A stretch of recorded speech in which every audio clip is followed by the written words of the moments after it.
Hey there, crypto enthusiasts. Welcome back to another exciting tutorial. Today, we're tackling something super practical. How to withdraw USDC from Kucoin to your Ledger Nano X in 2025.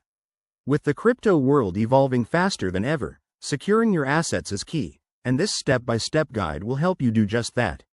Whether you're a seasoned trader or just starting out, this process is straightforward and safe when you follow along carefully. Let's jump right in. First things first, make sure your Ledger Nano X is set up and ready to go.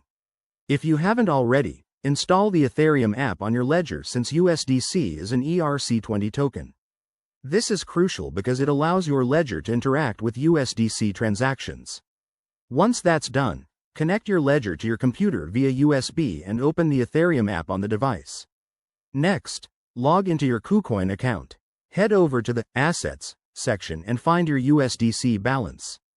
Click on Withdraw next to USDC. Now, this is where precision matters. Copy the wallet address from your Ledger.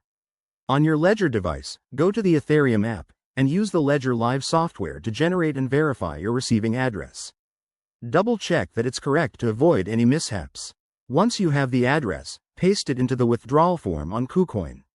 You'll need to enter the amount of USDC you want to withdraw, making sure it's above the minimum threshold, usually around $10 or so, but check Kucoin's current fees. Don't forget to select the correct network. For USDC, it's Ethereum, ERC20. Review everything, then hit confirm. You'll get a confirmation email and might need to complete 2FA for security. After initiating the withdrawal, keep an eye on your transaction. It typically takes 10 to 30 minutes to process, depending on network congestion.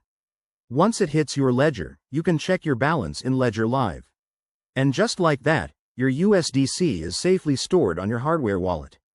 In 2025, with rising threats in the crypto space, always prioritize security, use strong passwords, enable two-factor authentication, and never share your private keys. If you found this guide helpful, give it a thumbs up, subscribe for more tips, and drop a comment below if you have questions. Stay safe out there, and thanks for watching.